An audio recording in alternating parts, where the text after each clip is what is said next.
शुक्रिया मैडम कि आपने मुझे बैंकिंग बिल 2024 पर बात करने का मौका दिया। सर, बैंक ईंट या सीमेंट से बनी किसी इमारत का नाम नहीं है। बैंक सिर्फ किसी स्टील या एल्यूमिनियम से बने एटीएम का नाम नहीं है, और बैंक ना ही एक काउंटर से दूसरे काउंटर पर दौड़ रहे बैंक ग्राहकों की उस दौड़ का नाम है। बैंक नाम है विश्वास का, बैंक नाम है अधिकार का, न्याय का, समानता का। लेकिन पिछले कुछ वर्षों में यह विश्वास जो ग्राहकों का बैंकिंग व्यवस्था में था, वो कहीं ना कहीं कमजोर होता नजर आ रहा है, और उसके कुछ बुनियादी कारण, बहुत ही बेसिक कारण आज मैं सदन में आपके माध्यम से सरकार के सामने रखना चाहूंगा। सबसे पहला, पुअर कस्टमर सर्विस। यदि आज किसी ग्राहक को सरकारी बैंक में किसी काम से जाना हो, तो मान लीजिए उसके ग्रह खराब चल रहे हैं और दिहाड़ी भी खराब होगी। कोई नौकरी पेशा आदमी हो तो ऑफिस से छुट्टी लेनी पड़ती है, कोई स्टूडेंट हो तो प्रैक्टिकल का एग्जाम मिस करना पड़ता है, यहां तक कि साधारण सी पासबुक अपडेट कराने भी जाना हो तो वो भी एक संघर्षशील सफर में तब्दील हो जाता है। मैडम, आप जब किसी सरकारी बैंक में घुसते हैं तो ऐसा लगता है कि 80 या 90 की दशक की किसी इमारत में आ गए हैं, जहां पे दीवारें उखड़ रही होती हैं, पंखा अपनी मर्जी से चलता है और लाइनें रेल टिकट से भी ज्यादा लंबी होती हैं। इसके बाद जब आप काउंटर नंबर 1 पे पहुंचते हैं तो बताया जाता है काम यहां नहीं होगा, काउंटर नंबर 4 पर जाइए। जब काउंटर नंबर 4 पे जाते हैं तो बताया जाएगा यहां पर भी काम नहीं होगा, फर्स्ट फ्लोर पर जाइए। और जब आप थके हारे फर्स्ट फ्लोर पर पहुंचते हैं तो बताया जाता है कि लंच हो गया है, लंच के बाद 2 बजे आइएगा।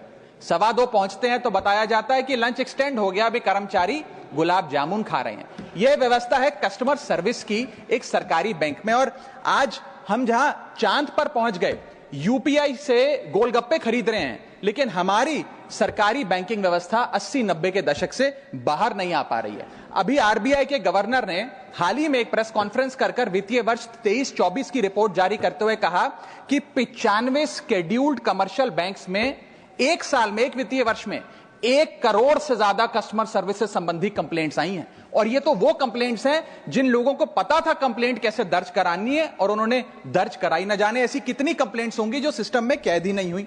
इसी के साथ साथ बैंकिंग कोड और स्टैंडर्ड्स बोर्ड ऑफ इंडिया का एक सर्वे बताता है कि 45% बैंक कस्टमर्स बैंकिंग व्यवस्था से डिससैटिस्फाइड हैं, असंतुष्ट हैं। और मैं चाहूंगा आपके माध्यम से सरकार के कानों तक ये बात पहुंचे कि डिजिटल सर्विसेज का एक कस्टमर सेटिस्फैक्शन ऑडिट कराना चाहिए सरकारी बैंकों का, कि क्या हमारी सरकारी बैंकों की वेबसाइट का इंटरफेस या मोबाइल एप्लीकेशंस सरल हैं, अच्छी हैं, या कस्टमर्स उससे त्रस्त हैं।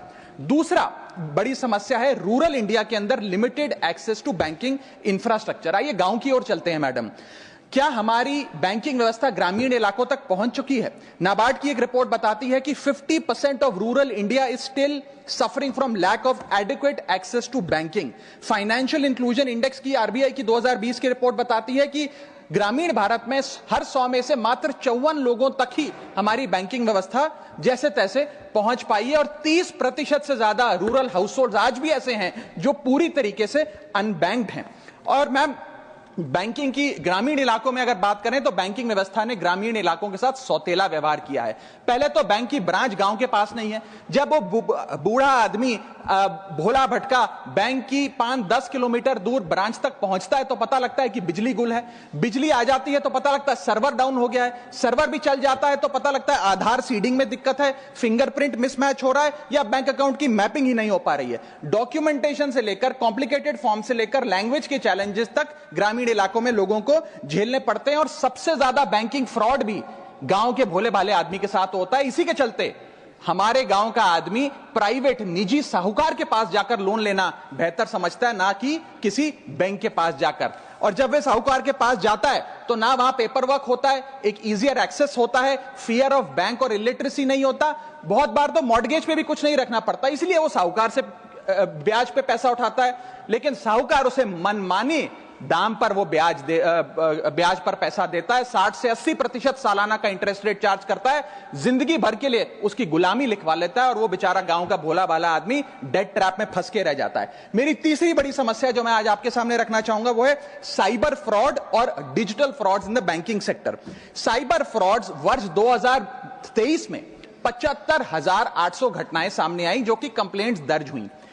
वर्ष 2024 आते आते 75,000 से बढ़कर यह आंकड़ा 2,92,000 हो गया, यानी कि 285% के बैंकिंग फ्रॉड्स की घटनाओं में इजाफा देखा गया और 2100 करोड़ रुपए लोगों के इस बैंकिंग फ्रॉड के चलते जीरो हो गए, शून्य हो गए, उनका नुकसान हो गया। और सबसे ज्यादा कंप्लेंट्स इसमें यूपीआई रिलेटेड बैंकिंग फ्रॉड्स की आई हैं। मैडम, मैं आपको बताना चाहूंगा कि मनी थेफ्ट के साथ साथ उतना ही जरूरी है डेटा थेफ्ट। जब आप बैंक को पूरे विश्वास के साथ अपना डेटा देते हैं, अपना पैन देते हैं, अपना नाम, एड्रेस, डेट ऑफ बर्थ, तमाम चीजें देती हैं, क्या बैंक आपके डेटा को सुरक्षित रख पाता है? क्या बैंक वो जाने अनजाने में या डेटा चोरी के माध्यम से वो सारा हमारा डेटा मार्केटिंग कंपनियों के पास, क्रेडिट कार्ड कंपनियों के पास, लोन देने वाले, फ्लैट बेचने वाले लोगों तक नहीं पहुंचता? एक रिपोर्ट के मुताबिक 2019 में एसबीआई के 3 million customer account data leak हो गया और तमाम बैंकिंग हिस्ट्री लीक हो गई।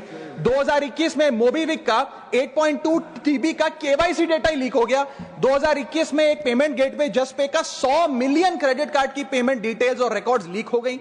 अब ये लीक है कि जाने अनजाने में डेटा शेयरिंग है, यह फैसला मैं आप तक छोड़ता हूं, लेकिन आपको इस डेटा लीक का भुगतान करना पड़ता है, आपको उसको भुगतना पड़ता है। और उसका सबसे छोटा सा उदाहरण है कि आए दिन आपको आपके बीवी, आपके माता पिता, आपके घर वाले फोन करके आपका हाल पूछे ना पूछे, मार्केटिंग कॉल्स वाले आपको रोज फोन करके कहेंगे कि आपका क्रेडिट कार्ड अप्रूव हो गया, आपका लोन अप्रूव हो गया, हमसे फ्लैट ले लीजिए, हमसे फलानी चीज ले लीजिए। इनके पास ये हमारा डेटा आता कहां से, एक बड़ा सवाल है।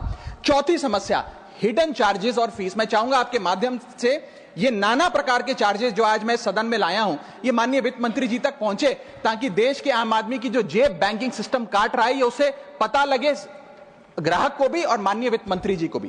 पहला, मिनिमम बैलेंस पेनल्टी। यदि आप न्यूनतम बैलेंस नहीं रखते हैं तो 100 से 600 रुपए प्रति माह बैंक आपका काट लेता है।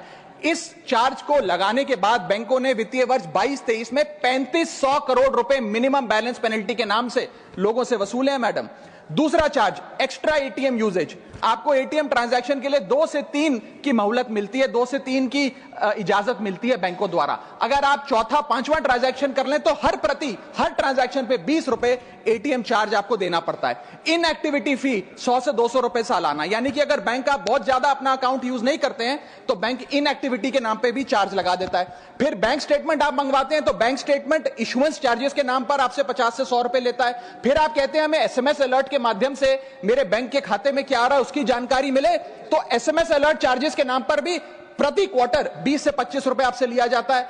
ऑनलाइन पेमेंट करेंगे एनईएफटी की तो ट्रांजैक्शन फी भी ली जाती है। जबरदस्ती आपको पहले लोन बेचते हैं और फिर उसके बाद लोन प्रोसेसिंग फी के नाम पर 1 से 3% लोन अमाउंट का काट लेते हैं। और जब आपकी किस्मत ठीक चल रही हो और आप समय से पहले अपना लोन बकाया जो है उसका भुगतान करने बैंक पहुंच जाएं तो loan pre closure charges, early payment penalty के नाम पर भी बैंक आपसे पैसा वसूलता है।